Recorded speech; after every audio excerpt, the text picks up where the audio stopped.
Hey everybody, this is Paula from cropnotesandcrafts.blogspot.com, and I wanted to give you a little 411 on tea dyeing.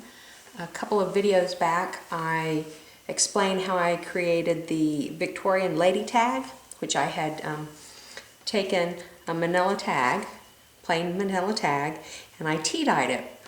Well, I had a couple questions on several of the websites that I posted that video on. So I'm going to explain what that process is. You will want to first get a shallow container that can take hot liquids, and this is just a clear Pyrex dish, and take about 1.5 cups, 2 cups of water. Put that in your dish. It needs to be a fairly shallow dish and a dish that where your tags will fit in there nicely. And then take I use about 10 tea bags for 1.5 cups to 2 cups of water. And it's just plain tea. In fact, I like to use the very strong teas and dark teas, because you don't have to use quite as many tea bags with that, like the Irish breakfast tea, things like that.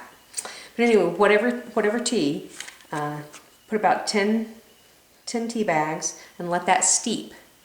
And when you take your tea bags out of your water, go ahead and squeeze the tea bag to get all of the liquid out of it, because you'll get some darker liquids coming out that way. Discard your tea bags, and you can wait for your water to cool down, and just take your your tags after your water is cooled and place them in the tea. And that's pretty much it. Now you can tea dye all sorts of things. Years and years ago I tea dyed some socks for my daughter for Easter, because I couldn't find off-white socks. So I just took a pair of white ones and I tea dyed them. So you take your tag and let that sit for about 15 minutes is what I usually do. Now you can use all different sorts of papers and things, and if you have fragile paper that you want to tea dye, or something that's fairly thin, be careful. You don't want to leave it in too long, because that paper could fall apart, so you may have to experiment. But these manila tags are very thick and heavy, and I've actually left them in, accidentally left tags in overnight. So, and these are some that were left in overnight.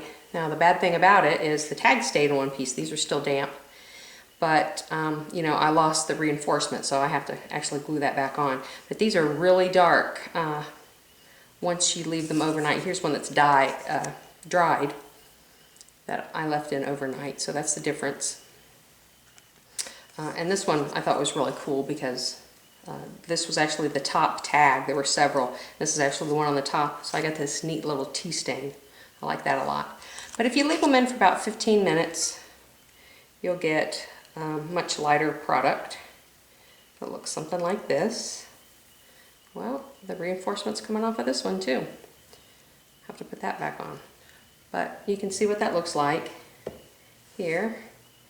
And I just have several heavy-duty paper towels that I'm going to put those on, absorb the excess moisture, and let them dry that way.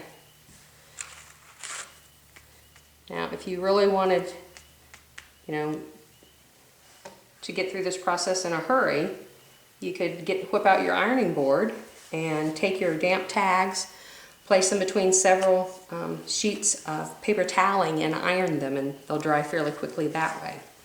Now this is just a plain tea dye tag here, but you can do different things. You can take your tag and crumple it up and then place it in the tea dye, and you can see where the paper was crumpled, it's a little bit darker. So if you want a really aged old look, that's one thing you can do. And the other thing I did, instead of leaving these plain, once I took them out of my tea, you can sprinkle some coffee granules on your tea bag.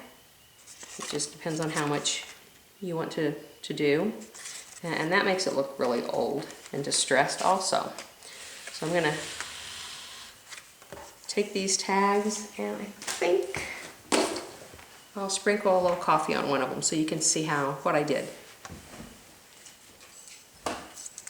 This is just instant coffee.